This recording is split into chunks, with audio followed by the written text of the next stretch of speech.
13 de marzo de 1781. Un músico mediocre, organista de una pequeña iglesia, pero un gran aficionado a la astronomía, está a punto de pasar a la historia. Se trata de William Herschel. Su afición a la astronomía le había llevado a construirse él mismo telescopios cada vez mayores, hasta conseguir uno de unos 6 metros de largo que proporcionaba 200 aumentos.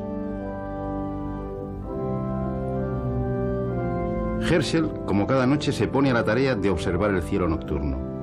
Esa noche toca observar la constelación de Géminis.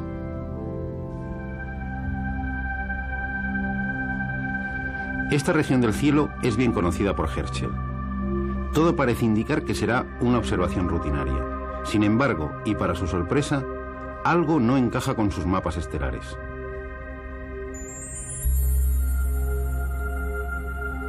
En medio de las estrellas conocidas aparece un objeto extraño, un pequeño disco de diámetro apreciable, es decir, algo que no es una estrella. Quizá fuese un cometa. Seguro que esa noche Herschel no pudo dormir. La noche siguiente miró la misma zona del cielo. ¿Y qué vio? El pequeño disco se había movido. Herschel había encontrado un nuevo planeta, el primero que se descubría desde la antigüedad. Sus ojos fueron los primeros en ver el 7º planeta del sistema solar, Urano. Calculada su órbita, se descubrió que su distancia al Sol era de 19 veces la distancia de la Tierra al Sol, lo que encajaba casi de forma perfecta con una curiosa ley numérica de radios planetarios, descubierta por 2 alemanes, Titius y Bode. La ley es simple y llamativa. Construimos la sucesión 0, 3, 6, 12, 24, 48, 96. Cada término es el doble del anterior.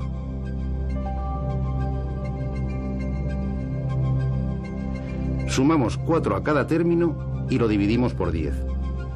Obtenemos 0,4, 0,7, 1, 1,6, 2,8, 5,2, 10, 19,6. Si comparamos estos números con las distancias de los planetas al Sol, medidas en unidades astronómicas, es decir, tomando como unidad la distancia Tierra-Sol, la aproximación es extraordinaria. Pero hay algo que falla. No hay ningún planeta que se corresponda con la distancia 2,8. Este planeta ausente resultó no ser un verdadero planeta. En efecto, en 1801 se descubre el asteroide Ceres, pero su pista se pierde al cabo de unos meses, al pasar detrás del Sol. Con los pocos datos de esas escasas observaciones, un joven matemático alemán de 24 años, Carl Friedrich Gauss, realizó los cálculos de su órbita y señaló hacia dónde tenían que apuntar los telescopios para reencontrar a Ceres. Y en efecto, allí estaba. Y tras la órbita de Ceres, las de Palas, Vesta y Juno. En el lugar del 5º planeta de Bode no había uno, sino un rosario de pequeños planetas, el cinturón de asteroides. Este entretenimiento matemático le valió a Gauss el nombramiento como director del Observatorio Astronómico de Göttingen, hasta la fecha de su muerte 54 años después.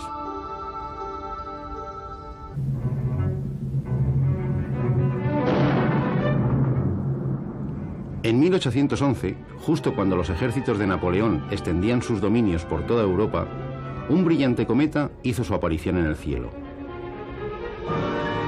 Muchos lo interpretaron como una señal divina que anunciaba el declive del emperador francés. Para Gauss fue la ocasión de comprobar el poder de sus teorías y métodos de cálculo. Y en efecto, el cometa parecía seguir con toda precisión los pasos marcados por él. Por cierto, y aunque el cometa nada tuviera que ver, el invierno siguiente fue testigo del desastre del ejército napoleónico en las heladas estepas rusas.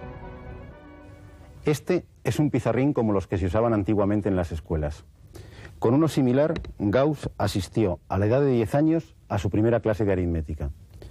El maestro les planteó un problema de aritmética elemental nada simple para alumnos de esas edades. ¿Cuánto suman los 100 primeros números?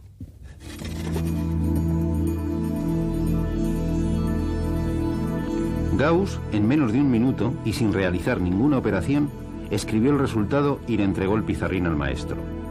Había escrito este número, 5050, que es el resultado correcto. ¿Cómo lo hizo? Sencillamente sumando por parejas, el primero y el último, el segundo y el penúltimo, el tercero y el antepenúltimo. Los resultados de cada una de estas sumas coinciden y siempre valen 101. Para obtener el resultado final, basta contar el número de parejas, 50, y multiplicarlo por el resultado de cada suma. 50 por 101 igual a 5050. El maestro descubrió que tenía ante sí a un auténtico genio matemático. A la edad de 18 años, Gauss realizó un descubrimiento que por sí solo le habría hecho pasar a la historia de las matemáticas. Tiene que ver con estos dos instrumentos, una regla y un compás. Euclides demostró que utilizando exclusivamente una regla y un compás, es decir, trazando solo rectas y círculos, se pueden construir los polígonos regulares de 3, 4, 5 y 15 lados.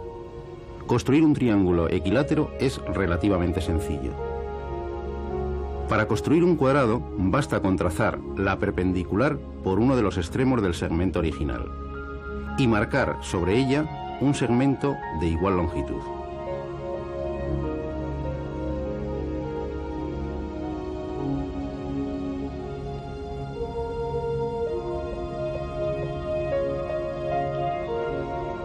El compás nos proporcionará el cuarto vértice.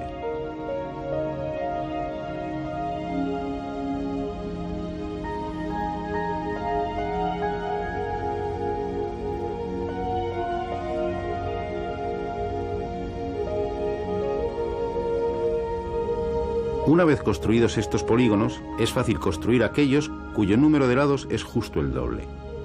Es decir, el hexágono,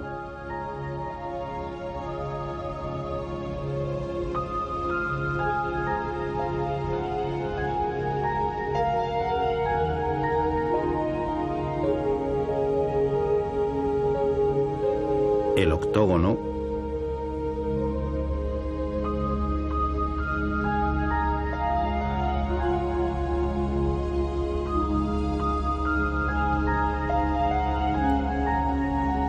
o el dodecágono.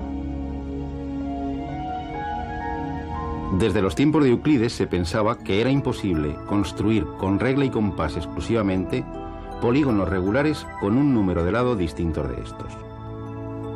La aportación de Gauss, que dejó perpleja a la comunidad matemática de la época, consistió en demostrar que era posible construir el polígono regular de 17 lados.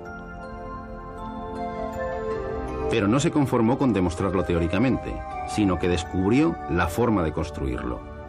Una construcción similar a esta. Disfrútenla.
Gauss también demostró que los únicos polígonos que se pueden construir geométricamente son los que tienen un número de lados de una de estas dos formas, 2 elevado a n o 2 elevado a 2 elevado a n más 1.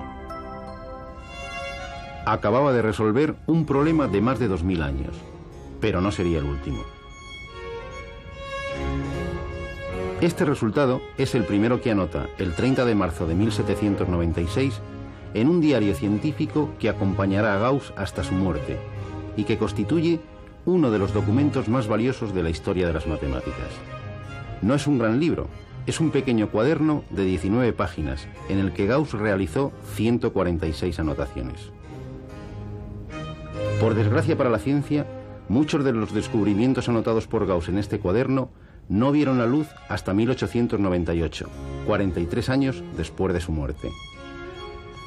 El 10 de julio de 1796, Gauss, que solo tiene 19 años, hace una extraña anotación. Eureka, número igual a delta más delta más delta. Para entenderla, tenemos que remontarnos a Pitágoras y a sus números poligonales.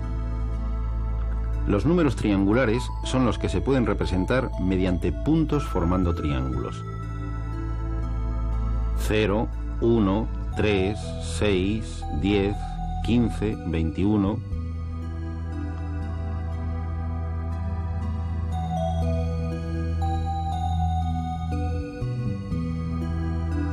Con su anotación, Gauss refleja un resultado increíble, de ahí su alegría. Todo número natural es la suma de tres números triangulares.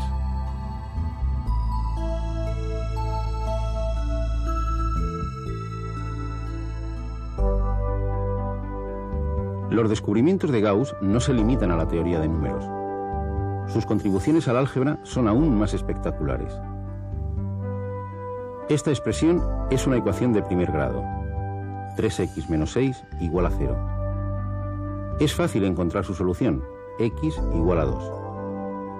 Cambiando en la ecuación la x por 2 se verifica la igualdad, y la podemos representar como un punto en una recta.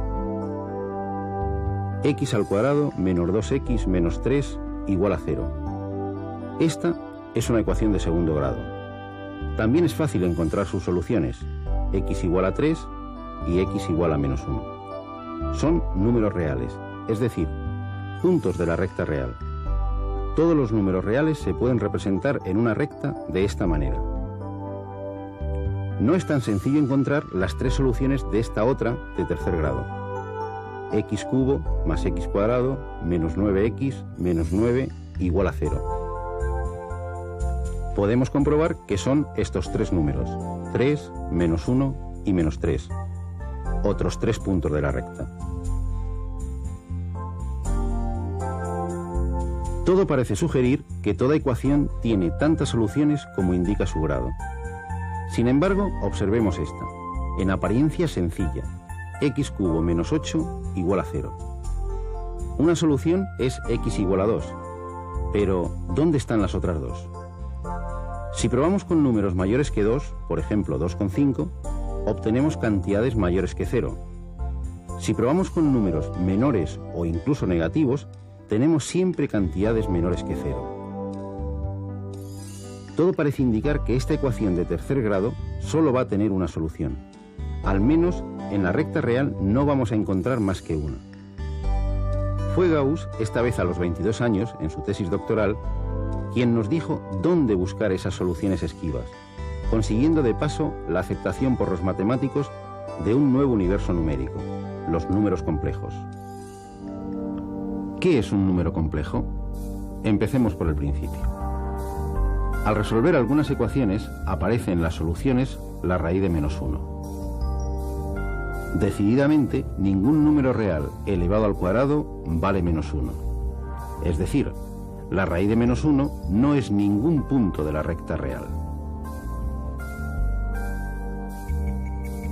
La idea genial de Gauss fue situar la raíz de menos 1 en un eje perpendicular a la recta real, el eje de los números imaginarios.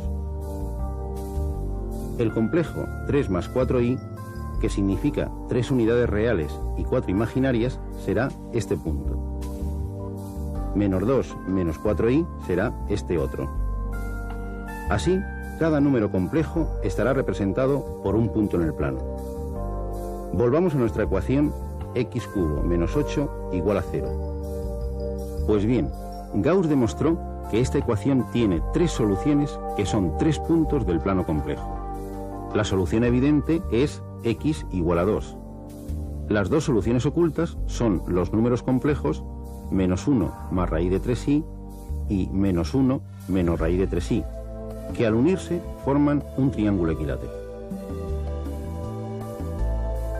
Gauss acababa de conseguir la aceptación por la comunidad matemática de un nuevo conjunto de números, los números complejos, que matemáticos anteriores como Wallis o el mismo Euler habían utilizado con recelo.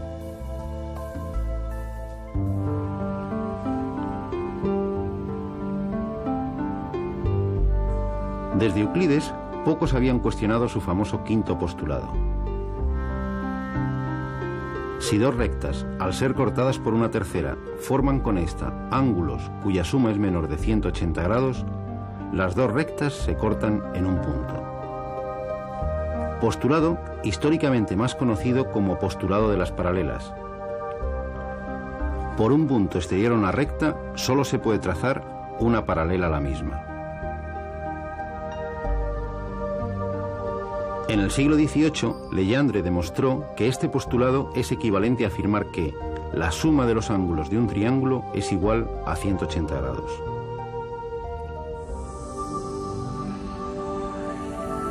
Gauss es uno de los primeros en poner en cuestión este quinto postulado. En un plano, efectivamente, los tres ángulos de cualquier triángulo suman 180 grados. Pero esto no es cierto si transformamos el plano en una esfera. Una esfera es una superficie de curvatura positiva. En ella, las rectas se han convertido en círculos máximos. Y con arcos de estos círculos máximos podemos construir triángulos como este. Este ángulo del triángulo mide 90 grados, pero el segundo también mide 90 grados. Y el tercero también mide 90 grados, es decir, la suma de los ángulos es mayor que 180 grados. Si en el plano, según Euclides, los ángulos de todo triángulo siempre suman 180 grados y en la superficie esférica suman más de 180 grados, ¿existirá una superficie en la que los ángulos de un triángulo sumen menos de 180 grados? Poincaré, a principios del siglo XX, nos brinda una representación en el plano de este tipo de superficies.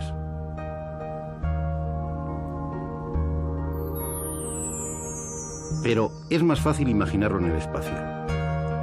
Sería una superficie de curvatura negativa, algo parecido a un embudo que se estrecha y se prolonga indefinidamente. Se le llama pseudoesfera. En estas superficies, las líneas más cortas entre dos puntos no son rectas, se llaman geodésicas.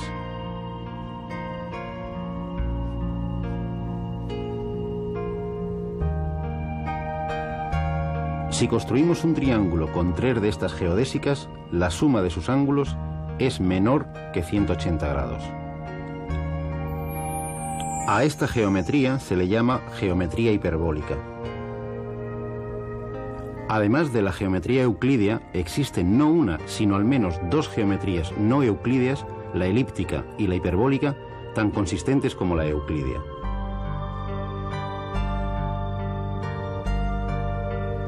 Una de estas geometrías no euclídeas serviría un siglo más tarde como modelo matemático a Albert Einstein para su teoría de la relatividad. En la primera mitad del siglo XIX, dos jóvenes matemáticos, el húngaro János Bolyai y el ruso Nikolai Lobachevsky, habían publicado casi simultáneamente su descubrimiento de la geometría hiperbólica. 20 años antes, Gauss había llegado a esos mismos resultados, aunque nunca se atrevió a publicarlos. Pero las actividades de Gauss no se limitaron al mundo de las matemáticas y al de la astronomía. Gauss colaboró con el físico Wilhelm Weber en numerosos experimentos sobre magnetismo. A ellos les debemos el invento del magnetómetro, un instrumento para medir la intensidad del campo magnético. Y fueron ellos los autores del primer mapa magnético de la Tierra. No es ninguna casualidad que la unidad de densidad de flujo magnético se llame Gauss.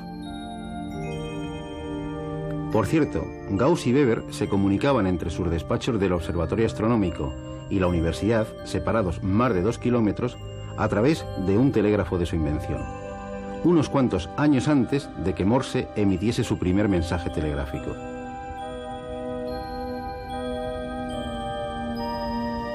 Los descubrimientos de Gauss se extienden por casi todas las ramas de las matemáticas, desde la aritmética al análisis de funciones, desde el cálculo de órbitas planetarias al trazado de mapas terrestres y al estudio de curvatura de superficies. Muchas de sus aportaciones no han podido ser apreciadas en todo su valor hasta bien entrado el siglo XX. A pesar de su muerte, una fría mañana de febrero de 1855, podemos afirmar que Gauss vive hoy en todo lugar de la matemática. Sin duda, no es exagerado el apelativo con el que se le conoce entre la comunidad científica: el príncipe de los matemáticos.